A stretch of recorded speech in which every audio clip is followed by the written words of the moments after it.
With apologies to all the therapists out there, I get a little bit of hives thinking about sitting at a table with 7 of them at the same time, which is maybe how people feel when I invite them to meet with a bunch of my minister friends too, I guess. But I wanted to talk about welcome today and about feeling at home, about welcoming in new people and new visitors. I don't remember the first time I attended a UU congregation. I think it was probably when I was very young.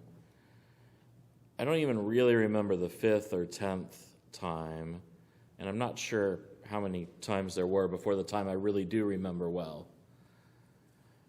But the one I do vividly remember is the first time I attended a Unitarian Universalist congregation with the intention to become a member there. I told you all this story in part before, so at least some of you have heard it, and bear with me. My mother had attended a Unitarian Universalist church as a child and youth. My parents were married by a UU minister, but after that, their involvement was minimal, to be generous. Though, as these things sometimes happen, my father has now joined and is very active in his Unitarian Universalist church, but he didn't get back until his 70s. So a special welcome to any of you that started attending in your 60s or 70s or 80s. But all that having said, growing up my family, we knew people who were active in the UU church. We went to events at the UU church from time to time. I particularly remember going to a chamber music camp in high school that was hosted at our UU church. And then later in college, I did visit the local UU congregations a few times. I remember once going for a friend's wedding, for instance. But it wasn't until my early, let's really call them my mid-20s, that I finally felt the urge, the need to really come in, to find a place where I could truly be a part of the community, even to become a member. And I remember that visit very well. I was in the process of moving to a new town, and I was visiting there to do things like, line up an apartment, figure that sort of things out. And I took the chance on my visit there to check out the UU congregation there. It was a weekday afternoon, probably about 4:50 p.m. Almost no one was there. The only person was the church admin. She's a lovely woman. She said I could use the story, but she didn't want her real name used. So I'm going to call her Jane today. She just doesn't want the attention, which is exactly the sort of person she is. But she greeted me so warmly, even though she was very clearly trying to head out the door at 5 p.m. She showed me around the church briefly. She gave me a brochure about something about it. I don't remember exactly. She was extremely clear, which is an important thing to do, about what time Sunday services start. And she was so warm and welcoming, though again, I was clearly an inconvenience to her day in many ways. And so when I did finish the process of moving, I came back on my first Sunday after I was there. And on that Sunday, I met 4 people who were roughly my age. And get this, they invited me to go out to lunch with them after service.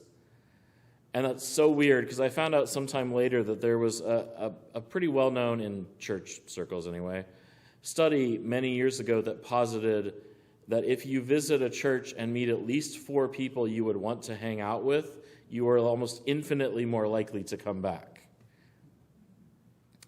Well, that study's story literally happened to me. I did go to lunch with them, and those people became some of my best friends there. And that church was where I did become a member in pretty short order. I became a leader in different parts of the congregation where I discerned that I wanted to train for the ministry.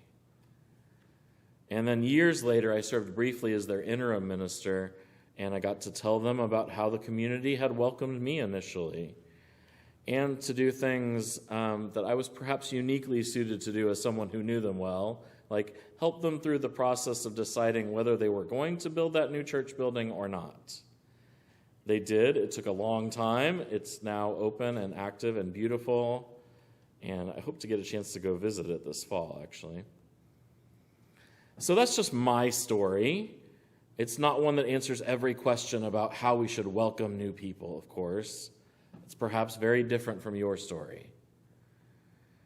And then in the process of writing the sermon, I was thinking of the Disney movie Beauty and the Beast and the catchy song Be Our Guest, which is why I titled it Be Our Guest. The tradition of host and guest, of welcoming people in, is probably as old as anything we could call civilization. Thousands, tens of thousands of years old. We have people writing about this from thousands of years ago. The idea to greet a stranger and welcome them in, whether it's for a moment or a lifetime, a meal or a worship service, is foundational to our understanding of what it means to be human. And at the same time, welcoming new people is tricky. You want to be friendly and available, but also, especially people checking out a new religious community, are often not ready to have too much interaction. Many of them, especially those who come to our UU congregations, have been hurt by previous religious communities, or alternatively have almost no experience at all with religion. And in both cases, the act of coming into our sanctuary or watching our Zoom can be a really big step.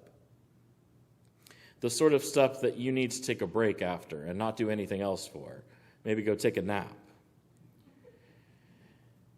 I don't know if that echoes your recall of your first time here or another UU congregation. Maybe you had some of those same feelings of really wanting to be a part of something new and also being concerned or overwhelmed at all that new. Now, a senior UU minister, in fact, you may know him, Peter Morales, who was the president of the UUA for a time, he once said that if a UU congregation really wants to grow, all it really needs to do is stop chasing people away. And he meant a lot by that, one of which is that UU congregations on average get more visitors than any other faith per capita. So if we could just keep a few more of those visitors, we would grow, right? And I know you don't think we chase anyone away, and I don't literally mean we chase them away, but the truth is that our warm and supportive community can be a little tough to break into for new people, especially going beyond the step of just being a visitor to really being integrated in the community. I was speaking about this to a colleague recently, about welcoming new people and then integrating them so they really feel like it's their community. And he said that he and his staff and church leaders have been working on this very thing. And one thing they do is constantly ask themselves a set of questions. And I wanted to share them with you because they so beautifully encapsulate much of my experience of this.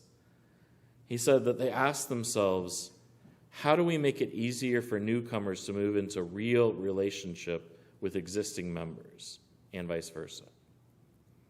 How do we lower the barriers to entry to casual relationship, knowing a few people? How do we transition newcomers from a primary relationship with a staff person to primary relationships with other members? How do we make time and space for depth and relationship to flourish? How do we encourage relationship between members outside of the building? How do we help people find their small community within our big community? And he said the big bet here is that people come for good worship and RE, perhaps for music, that sort of thing, but stay for real relationship and community. And maybe you hear something of your own story in that.